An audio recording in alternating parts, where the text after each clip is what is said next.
Hello and welcome to Baking and Log. My name is Nichole Anderson and today I'm joined by a very special guest, Wes Anderson, my brother-in-law. He's in town with his wife, my sister, and their little son, Henrik. And today we will be making gluten-free cinnamon rolls, and they're gluten-free because I have celiac disease, an autoimmune disorder that prevents me from eating gluten. Let's get started. Alright, so the ingredients that you're going to need to make the cinnamon rolls are going to be 3 cups of Bisquick gluten-free mix, 1 1/4 cup of milk, a half a cup of packed brown sugar, 1/4 cup of regular sugar, 2 teaspoons of cinnamon, 1 huevo or egg, and 4 tablespoons of butter. And then you'll need a 9-inch pie dish sprayed with cooking spray, a large mixing bowl, a small mixing bowl, 2 whisks, and a spatula.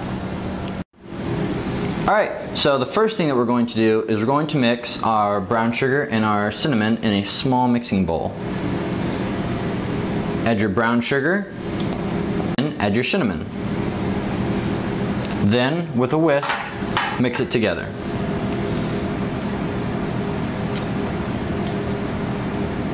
So now that our brown sugar and cinnamon is all mixed together, we're just going to take this and set it aside. Now we're going to start making the dough for our cinnamon rolls. We're going to mix our wet ingredients, so our milk and our egg, into a large mixing bowl first, and then we'll mix our dry ingredients. We're going to add our milk and our egg. And whisk together. Alright, for the dry ingredients, all you have to do is just put your sugar into your Bisquick gluten-free mixture and whisk together.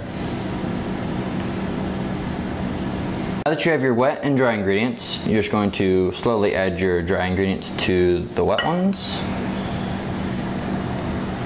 Mix together.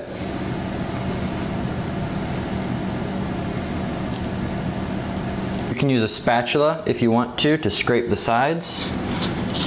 Now that your wet and dry ingredients are pretty much mixed together, you can use your hands to fully combine them and make them into dough.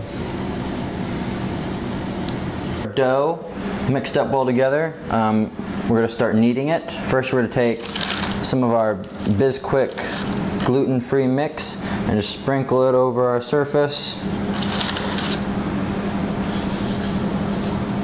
And then, since it is kind of sticky, we're going to put some on our hands.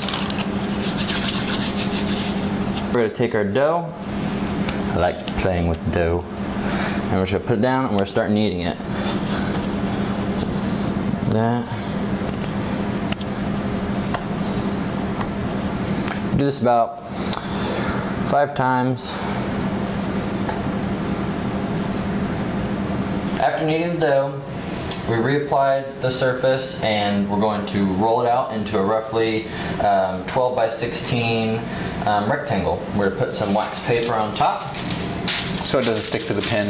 Exactly. And then with your trusty rolling pin, we're going to roll it out.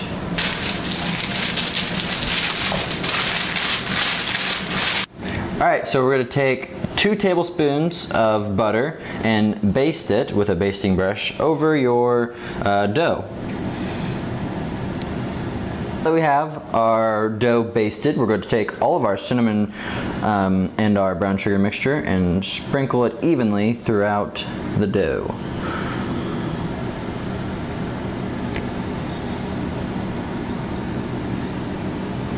So now that we have our cinnamon and our brown sugar mixture spread over our dough, we're going to start rolling our dough. You're going to roll it on the short side.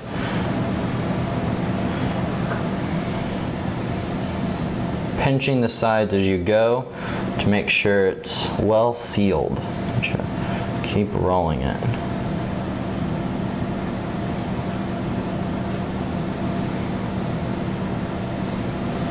Now that we rolled it up, we found out when we were rolling it up that with gluten-free dough it kind of breaks apart easier, so you can always add some Bisquick gluten-free mix that we use to like flour the area. You can put that on there to help seal up some of the cracks. But now we're gonna start cutting it.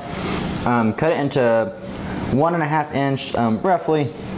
You don't need to have a measure stick out there, you know, but just kind of eyeball it and then cut it out. Just slice and dice. Fun fact, did you know that samurais, they used to categorize their blades by how many bodies they could cut through? I did not. They did. It was pretty cool. So now what we want to do is start putting the cinnamon rolls in the pre-sprayed 9-inch pan. Before we put these into the oven, we're going to baste them with the other 2 tablespoons of melted butter. Okay. Despite all the fun we've had with the gluten-free dough, I think these are turning out to look very delicious. They do. Yeah. Just fun fact from my experience with gluten-free doughs, 90% of the time the flour is usually made up of some kind of rice or potato flour or something like that, and it almost always, if you want to make this on your own without using the Bisquick mix, you have to have xanthan gum. It helps the non-wheat flour stick together. So that's that's why it's always more expensive too, because xanthan gum's kind of expensive. Just so you know. Fun fact. Fun fact. If you're ever on Jeopardy and it's about the key ingredient in gluten-free baking, it's going to be xanthan gum every time. If you're on Jeopardy right now and you're streaming baking in L.O.G, because you know that's what you do when you're on Jeopardy, and you get this question right, we want part of the profits from winning. I take cash or money orders fine. Yeah. Now that our cinnamon rolls have been basted with butter, we're going to put them into the oven. We preheated the oven to 425 degrees Fahrenheit, and we're going to bake these for about 20 to 25 minutes.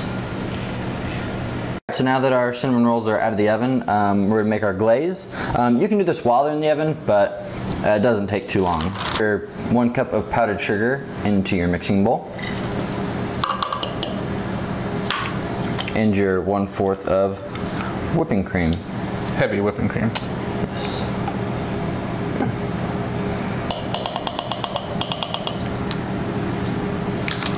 Then mix it together.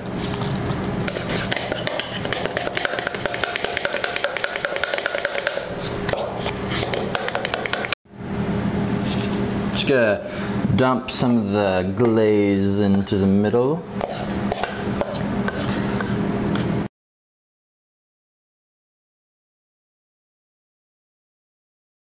Well, now that the glaze is on, that's it. They're ready to be served. Probably should let them cool for just a little bit longer, but they look good, they smell really good. I'm excited to eat these. How about you? Very excited. Well, that's it for today. I had a lot of fun. Did you have a lot of fun? Had a blast. Yeah. Thanks for being on the show. Thanks for having me. Enjoyed it. Don't forget to like the video, subscribe if you haven't already, and go check out Baking in L.O.G on Instagram and Twitter. Thanks. See you next week.